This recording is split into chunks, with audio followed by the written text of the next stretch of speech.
सबसे पहले सर मेरा क्वेश्चन ये है कि व्हाट इज पर्सनल ब्रांडिंग, क्योंकि हमारा जो टॉपिक है वो पर्सनल ब्रांडिंग के ऊपर है, तो पर्सनल ब्रांडिंग की हम बात करेंगे। What is personal branding? Sir देखें, पर्सनल ब्रांडिंग को जितने भी व्यूवर्स हैं उनको ये समझना होगा सबसे पहले कि व्हाट इज ब्रांडिंग। ब्रांडिंग क्या है? ब्रांडिंग की डेफिनेशन बहुत सिंपल है। Branding is a process of strong positive perception of your goods and service. जब कंपनी अपनी प्रोडक्ट की और सर्विस की ब्रांडिंग करती है तो वो बेसिकली एक स्ट्रॉन्ग पॉजिटिव परसेप्शन मार्केट में देती है। सेम फॉर्मूला, आप सेम टेक्निक आप पर्सनैलिटी पे लगा देते हैं कि strong positive perception of your personality. जब आपकी पर्सनैलिटी का एक स्ट्रॉन्ग पॉजिटिव परसेप्शन बनता है तो लोग आप पे ट्रस्ट करते हैं। तो branding is a reputation, personal branding is a reputation, आपकी पर्सनैलिटी की रिप्यूटेशन है।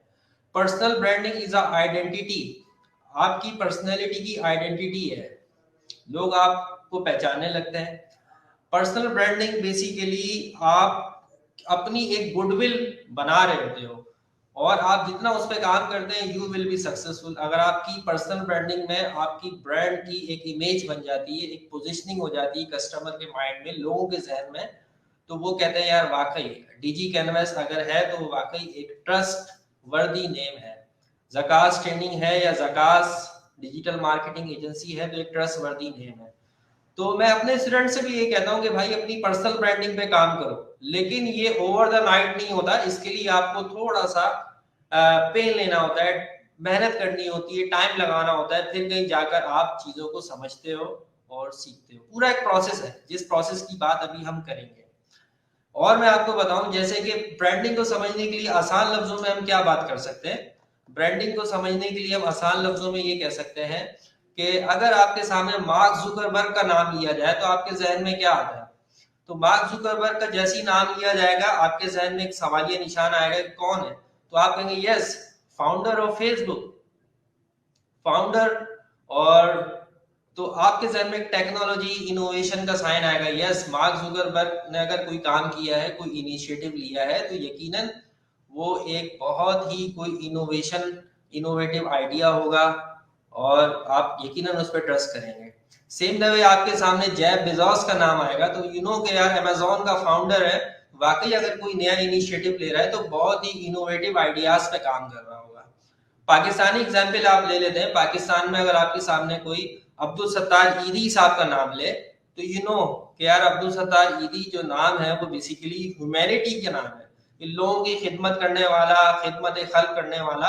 तो आपके जहन में फौरी खिदमत खल्क, इंसानियत के जज्बे से सरशार एक शख्स का नाम आएगा, एक जहन में आपके ऐसा परसेप्शन आएगा कि हाँ यार वाकई अब्दुल सत्तार ईदी का अगर नाम है तो ये वाकई ये इंसानियत के लिए काम हो रहा होगा। तो बहुत सारे एग्जाम्पल है। एक और एग्जाम्पल आप ले लेते हैं, बहुत बड़े बिजनेस टाइकून है मलिक रियाज साहब।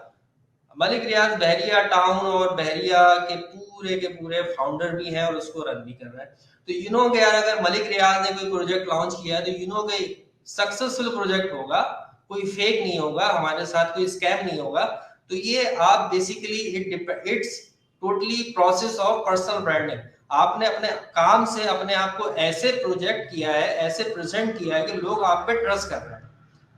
आई होप यहाँ तक समझ रहे होंगे सब कि किस तरह से आप पर्सनल ब्रांडिंग के प्रोसेस को समझते हैं।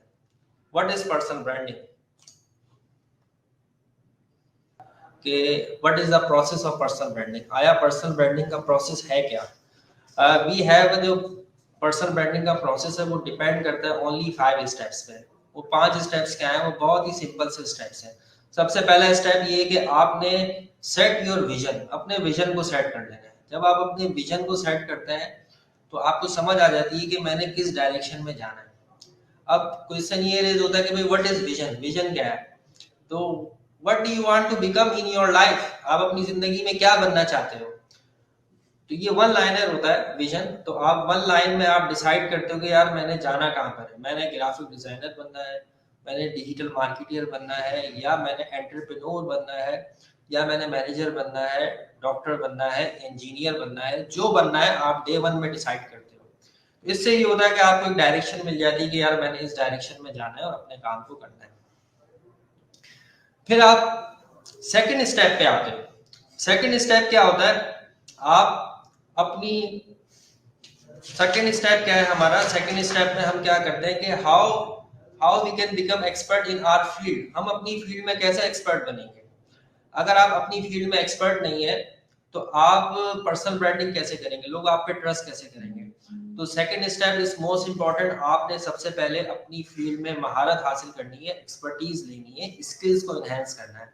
अब स्किल कैसे एनहेंस होगी? आप किसी इंस्टीट्यूट को ज्वाइन कर लें, आप लाइव सेशंस अटेंड करें, आप YouTube से दोस्ती लगा लें। अगर आप YouTube से दोस्ती लगाते हैं तो YouTube पे बहुत कंटेंट है, हर फील्ड का कंटेंट मौजूद है, आप उस कंटेंट से सीख सकते हैं। बहुत सारे YouTube चैनल्स हैं जो ग्राफिक डिजाइनिंग बहुत अच्छी सिखा रहे हैं। डीजी कैनवस का भी एक YouTube चैनल है, वो भी बहुत अच्छा सिखा रहा है। एक हमारे दोस्त हैं सर साकिब हुनर सीखो, उनका पूरा पेज है, वेबसाइट है, वो भी स्टार्ट के अंदर फ्री में सिखाते रहे।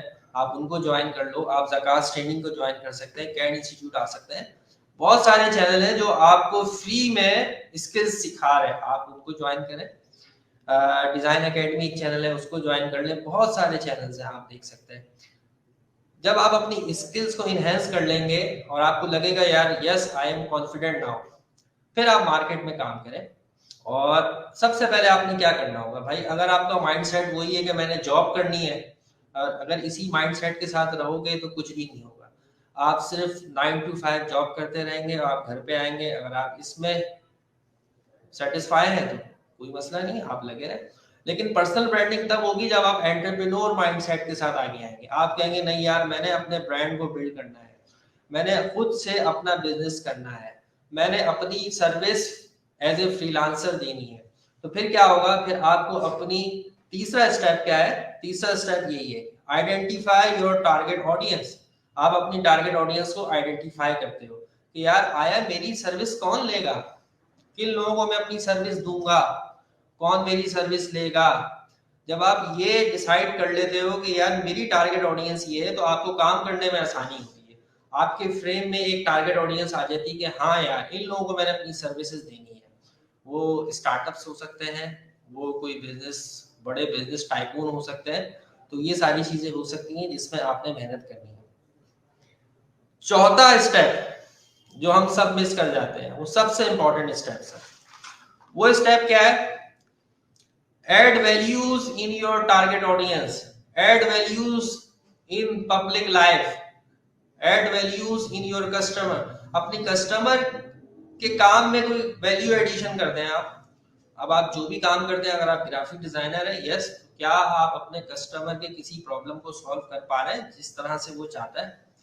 अगर आप ट्रेनर हैं तो क्या आप अपने स्टूडेंट के लिए बहुत ज़्यादा उसको फेवर दे पा रहे हैं? आप उसके लिए आसानियां पैदा कर रहे हैं, आप कोई उसकी प्रॉब्लम सॉल्व करते हैं। लेट सपोज अगर वो स्टूडेंट आपके इंस्टीट्यूट से सीख के निकलता है, तो क्या आप उसको आगे इंटर्नशिप में उसकी हेल्प करते हैं? क्या आप उसको कोई ना कोई ऑर्डर दिलवाते हैं कि नहीं यार ये लोग वाकई काम करना चाहते हैं, तो ये फील्ड में आगे जाके काम कैसे करेंगे? तो ये सारी चीजें आप देखते हैं।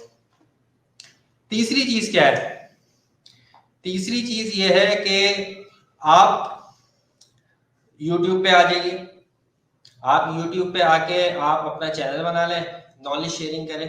जब आप नॉलेज शेयरिंग करेंगे तो लोग वाकई आपको बोलेंगे यस ही नोज समथिंग, इसको कुछ आता है। जब आप नॉलेज शेयरिंग करते हैं तो लोग आपको खुद ब खुद फॉलो करने लगते हैं, कहते हैं हाँ यार वाकई इसकी नॉलेज में काफी दम है और ये हमें कुछ सिखा सकता है, ये हमारी लाइफ में कोई तब्दीली ला सकता है। आप वर्कशॉप्स कंडक्ट करवा लें, आप यूट्यूब चैनल बना लें, आप जो है वो मीटिंग ऑर्गेनाइज कर लें। अगर आप किसी एजेंसी में काम करते हैं, किसी ऑफिस में काम करते हैं, तो वहां पे कोई मीटिंग ऑर्गेनाइज कर लें कि नहीं यार मुझे ये कुछ आता है, मैं आपको सिखाऊंगा। जब तक आप लोगों की प्रॉब्लम को सॉल्व नहीं करेंगे, लोग आपको नहीं सुनेंगे, आपके काम को नहीं मानेंगे। तो मॉडर्न डेफिनेशन यही है कि आप जब अपनी सर्विसेज दे रहे होते हैं तो उस सर्विसेज के अंदर आपकी प्रोडक्ट और सर्विस, आपकी पर्सनैलिटी आपके कस्टमर के किसी प्रॉब्लम को सॉल्व करती है, यस करती है, तो वो आपकी प्रोडक्ट और सर्विस लेगा और आपको सुनेगा। तो ये चौथा स्टेप मोस्ट इंपॉर्टेंट है जो बहुत सारे लोग मिस कर जाते हैं। सबसे मोस्ट इंपॉर्टेंट ये है कि आपने हेल्पिंग हैंड में रहना है, लोगों की हेल्प करते रहना है। फिर देखें अल्लाह ताला आपके लिए कितनी आसानी पैदा करेगा और आप यू विल बी सक्सेसफुल। अच्छा, लास्ट स्टेप जो है हमारे पास, जो सबसे इंपॉर्टेंट स्टेप है, सबसे इंपॉर्टेंट नहीं कहूँगा, सबसे इंपॉर्टेंट स्टेप तो हमारा स्टेप 4 है, जिसमें आप लोगों की लाइफ में वैल्यूज को ऐड करते हैं। जो लास्ट स्टेप है वो है फिफ्थ स्टेप। फिफ्थ स्टेप में आप क्या करते हैं, बिल्ड योर पर्सनैलिटी परसोना। क्या आप अपनी पर्सनैलिटी का परसोना बना पाए हैं कि नहीं? लोग आपसे इंस्पायर हुए हैं कि नहीं? लोग आपसे कब इंस्पायर होंगे? जब आप नॉलेज शेयरिंग करेंगे, उनकी प्रॉब्लम को सॉल्व करेंगे। अगर आपको लगता है कि आप कामयाब हैं तो आप फिफ्थ स्टेप पे आ जाए। फिफ्थ स्टेप क्या है? Become a unique. कुछ आपको अनोखा बनना है, कुछ आपने अलग बनना है। Share your life event. अपने लाइफ के इवेंट्स को शेयर करना है कि यार आप कहीं भी जाते हैं, लेट सपोज आप किसी जिम जाते हैं एक्सरसाइज करने, तो आप वहां के शॉर्ट्स बना के शेयर करते हैं, लोगों को इंस्पायर करें, लोगों को मोटिवेट करें कि भाई एक्सरसाइज की तरफ आ जाओ। तो एक पर्सनैलिटी का पर्सोना बिल्ड होगा। आप जो है वो अगर किसी पार्टी में जा रहे हैं, किसी लंच या डिनर करने जा रहे हैं, तो यस वहाँ की पिक्चर शेयर करते हैं, लोगों को बताएं कि यस आई एम सोशल, मैं सोशल भी हूँ, मेरी एक अच्छी लाइफ है। तो वो चीजें आप लास्ट स्टेप में शेयर करेंगे।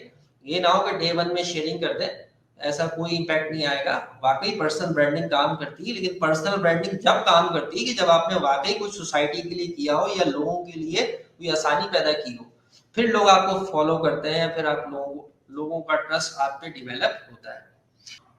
मनाहिल का सवाल है और अलिशबा खान कुछ क्वेश्चन पूछ रही हैं यहाँ पे, और काफी स्टूडेंट जो है वो क्वेश्चंस पूछ रहे हैं। How we can become unique.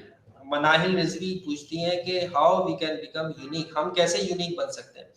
Unique बनने के लिए यार आपकी पर्सनैलिटी में एक यूनिकनेस होती है कि आप क्या करते हैं, आप जो काम अच्छा करते हैं आप वही काम को आगे परस्यू कर लें, उसी काम को कंटिन्यू कर लें। अगर आप उसी काम को कंटिन्यू करेंगे तो आपका सक्सेस का रेशियो बढ़ जाएगा, चांसेस ऑफ सक्सेस बढ़ जाएंगे। तो उसके लिए क्या करना होगा यार, अगर आप बहुत अच्छे आर्टिस्ट है तो आप ग्राफिक डिजाइनिंग कर लें, अगर आपकी कम्युनिकेशन स्किल्स बहुत अच्छी है तो आप मार्केटिंग की फील्ड में चले जाएं, अगर आपको लोगों से ज्यादा हमदर्दी है तो आप डॉक्टर बन जाएं और लोगों का इलाज शुरू कर दें। तो ये डिपेंड करता है। अगर आप बाकी और ज्यादा पब्लिक के लिए कुछ करना चाहते हैं तो भाई आप पॉलिटिक्स में आ जाइए और वहां पे लोगों की खिदमत के लिए आप बहुत कुछ कर सकते हैं। अलिशबा खान सवाल पूछ रही है how we can help to our target audience. अपनी टारगेट ऑडियंस को कैसे हेल्प करोगे यार? जिन लोगों को आप सर्व करना चाहते हो, जिन लोगों को आप सर्विसेज देना चाहते हो, तो देखोगे यार उनके प्रॉब्लम्स क्या है। उनकी प्रॉब्लम्स क्या है? डिजाइन में प्रॉब्लम्स है उनके, वो अच्छे डिजाइन उनको नहीं मिल पा रहा है, या उनका डिजाइन लोगों के साथ एंगेज नहीं कर पा रहा है, उनकी ग्राफिक डिजाइनिंग लोगों को अपील नहीं कर पा रही है। तो उनकी प्रॉब्लम को समझो और एक काउंसलिंग करो उनकी, और देन उसके बाद आप उनके लिए ग्राफिक डिजाइनिंग करो, तो यस आप अच्छा काम कर सकोगे। और कोई सवाल? जो बात मैंने करना थी, जो 5 स्टेप्स मैंने बताना थे वो मैंने बता दिए। वो 5 स्टेप्स बहुत ही सिंपल है। सबसे पहले सेट योर विजन, अपने विजन को सेट कर लेना है, और get expertise in your skills, अपनी एक्सपर्टीज हासिल कर ले अपनी स्किल्स में। तीसरा स्टेप्स क्या है? तीसरा स्टेप ये है कि आइडेंटिफाई योर टारगेट ऑडियंस। जब आप अपनी टारगेट ऑडियंस को आइडेंटिफाई कर ले तो आपको आसानी होती है कि हमने किन लोगों को टारगेट करना है। चौथा स्टेप्स क्या है? Add values. वैल्यूज ऐड करनी है कस्टमर्स के लिए, अपने लोगों के लिए। तो जब आप लोगों के लिए कोई वैल्यू एडिशन करते हैं तो यस उनका ट्रस्ट बिल्ड होता है आपके ऊपर।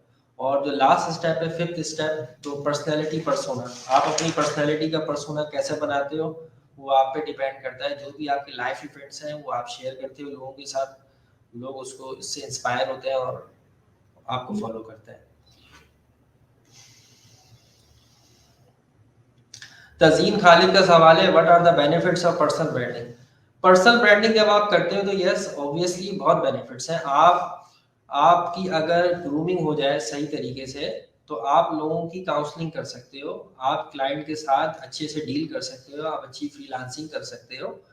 आपका अगर ब्रांड बिल्ड हो गया, आपकी पर्सनल ब्रांडिंग हो गई, तो आपकी पर्सनैलिटी की एक रेपुटेशन बिल्ड हो जाएगी, आपकी पर्सनैलिटी की एक गुडविल बिल्ड हो जाएगी जो आपके साथ ही रहेगी। ये नहीं है कि आप किसी कंपनी को स्किप करके आगे बढ़ते हैं, लीव करके कोई नई कंपनी ज्वाइन करते हैं तो आपकी पर्सनल ब्रांडिंग खत्म नहीं होगी। लोग आपकी गुडविल को याद रखेंगे, लोग आपकी रेपुटेशन को याद रखेंगे तजीन, तो आपके साथ ही रहेगी आपकी पर्सनल ब्रांडिंग। आपकी गुडविल कोई आपसे छीन नहीं सकता, आपकी रेपुटेशन कोई आपसे छीन नहीं सकता। How we can identify our target audience, अपनी टारगेट ऑडियंस को कैसे आइडेंटिफाई करेंगे? ये डिपेंड करेगा आपके बिजनेस पे, आपकी निच पे, आप किस टाइप का बिजनेस करते हैं। आप कोई इंस्टीट्यूट रन करते हैं, अगर आप कोई इंस्टीट्यूट रन करते हैं, आईटी इंस्टीट्यूट रन करते हैं, तो यू हैव टू नो कि आपके पास किस एज ग्रुप के स्टूडेंट आएंगे। उन एज ग्रुप के स्टूडेंट को आप टारगेट करेंगे। यू नो यार आफ्टर इंटरमीडिएट या आफ्टर मैट्रिक आपके पास इस एज ग्रुप के स्टूडेंट आएंगे स्किल सीखने के लिए, जो स्किल सीखने की तरफ देख रहे होंगे वो आपके पास आ सकते हैं। आपके पास सीनियर लोग भी आ सकते हैं कि जी डिग्री प्रोग्राम में भी इनरोल है, लेकिन वो साथ में ये चाहते हैं कि कोई इनकी स्किल इनहेंस हो जाए, तो वो इंस्टीट्यूट की तरफ देखेंगे। तो यू नो कि यार किस एज ग्रुप के लोग आएंगे, किस इंटरेस्ट के लोग हमारे पास आ सकते हैं। अगर आप ग्राफिक डिजाइनर हैं तो यू नो कि यार आप ग्राफिक डिजाइनिंग सर्विस किसको देंगे। यू शुड नो कि यार मैं अगर ग्राफिक डिजाइनिंग सर्विस दूंगा या दूंगी तो मैं बिजनेसेस स्मॉल बिजनेसेस को भी देंगे और न्यू स्टार्टअप्स को भी आप सर्विस देंगे, जिनको लोगो डिजाइनिंग, ब्रोशर, फ्लायर ये सब बनवाने होंगे। थर्ड स्टेप में ये है कि आपके पास जो बड़े बिजनेस टाइकून है वो भी आपको कांटेक्ट करेंगे, नहीं यार हमें जो है वो रीब्रांडिंग करवानी है अपने बिजनेस की, तो वो भी आपसे कांटेक्ट कर सकते हैं। इट डिपेंड करेगा आपके बिजनेस पे, आपकी सर्विस पे कि आप कौन सी सर्विस दे रहे हैं। तजीन खालिद का सवाल है which topic we select for content creation in personal branding. आपको पर्सनल ब्रांडिंग के लिए कैसे टॉपिक सिलेक्शन होगी? टॉपिक सिलेक्शन एक वाकई मुश्किल काम है, आप टॉपिक सिलेक्शन कर नहीं पाते। तो आपको ये करना होता है कि आप टॉपिक सेलेक्ट करें अपनी फील्ड के हिसाब से। ये ना हो कि आप शेफ हो और आप जो है वो रियल एस्टेट का कंटेंट लें और शुरू हो जाए, ऐसा नहीं कर सकते आप।